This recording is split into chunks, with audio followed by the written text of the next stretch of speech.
สวัสดีทุกท่านนะครับสวัสดีเพื่อนสมาชิกร้านนารารังนกศูนย์จำหน่ายเครื่องพ่นหมอกและอุปกรณ์บ้านนกแอ่นครบวงจรนะครับมีสินค้าทุกอย่างที่บ้านนกต้องการนะครับสามารถเข้ามาชมที่ร้านหรือเว็บไซต์ได้ตามนี้นะครับหรืออีกเว็บไซต์หนึ่งซึ่งเป็นเว็บไซต์เดียวของในเครือนารารังนกก็คือร้าน superfoxthailand.com นะครับเป็นร้านในเครือเดียวกันกับร้านนารารังนก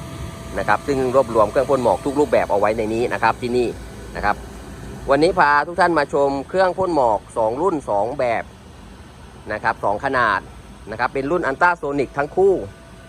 นะครับจะเป็นแบรนด์ของ NESAM ทั้งคู่นะครับตัวเล็กนะครับรุ่นเล็กนะครับก็จะเป็น NESAM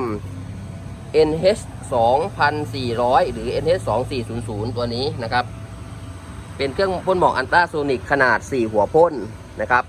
ภายในก็มีพัดลมมีลูกลอยคุมระดับน้ำนะครับสามารถเติมน้ำได้ผ่านช่องทางจุดนี้นะครับเคลื่อนย้ายได้ง่ายนะครับตัวนี้น้ำหนักเบานะครับเคลื่อนย้ายไปไหนก็ได้ถือไปไหนก็ได้นะครับอีกรุ่นหนึ่งเป็นรุ่นใหญ่นะครับเป็นรุ่นพี่ก็คือจะเป็นรุ่นNESAM NH 6000นะครับหรือว่า NH 6000ตัวนี้นะครับซึ่งมีบอดี้ใหญ่ขึ้นมานะครับรุ่นนี้เป็นรุ่นขนาด10 หัวพ่นนะครับรูปแบบเหมือนกันนะครับสามารถเติมน้ำผ่านระบบลูกลอยมีพัดลมระบายเป่าหมอกนะครับแต่พิเศษตัวนี้ก็คือว่าในส่วนของหม้อแปลงนะครับสามารถปรับความเร็วของระดับพัดลมได้ถึง5ระดับนะครับต้องการน้ำหนักเบาเป่าเบาเป่าแรงขึ้นเรื่อยๆก็ได้นะครับทั้ง2รุ่นเป็นเครื่องพ่นหมอกในกลุ่มของอัลตราโซนิกทั้งคู่นะครับซึ่งให้หมอกที่มีความละเอียดสูงสุดนะครับสามารถสร้างความชื้นความเย็นได้ครอบคลุมนะครับใช้ได้ทุกที่ที่ต้องการนะครับไม่ว่าจะเป็นในส่วนของบ้านนกคอนโดนกนางแอ่นนะครับฟาร์มพืชฟาร์มสัตว์การจัดงานการเปิดตัวนะครับจัดสวนยอมรีสอร์ทร้านกาแฟนะครับหรือจัดสวนน้ำตกอะไรพวกนี้ได้หมดเลยนะครับก็เลือกขนาดตามความเหมาะสมนะครับหรือบางที่ก็ไปพ่นยาฆ่าเชื้อในพวกฟาร์มไก่ล้าวไก่ล้าวสุกรอะไรพวกนี้นะครับได้หมดเลย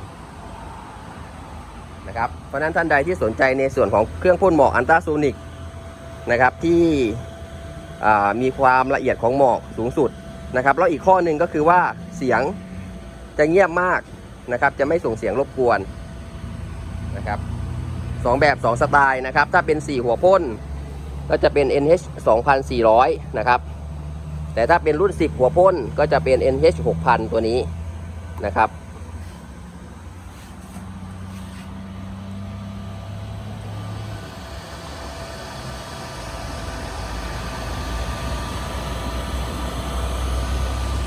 สนใจสอบถามสั่งซื้อเข้ามาได้นะครับที่ร้านนารารังนกนะครับเบอร์โทรก็0896577029นะครับ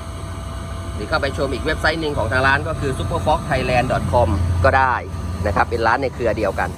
นะครับขอบคุณทุกท่านนะครับขอบคุณมากครับสวัสดีครับ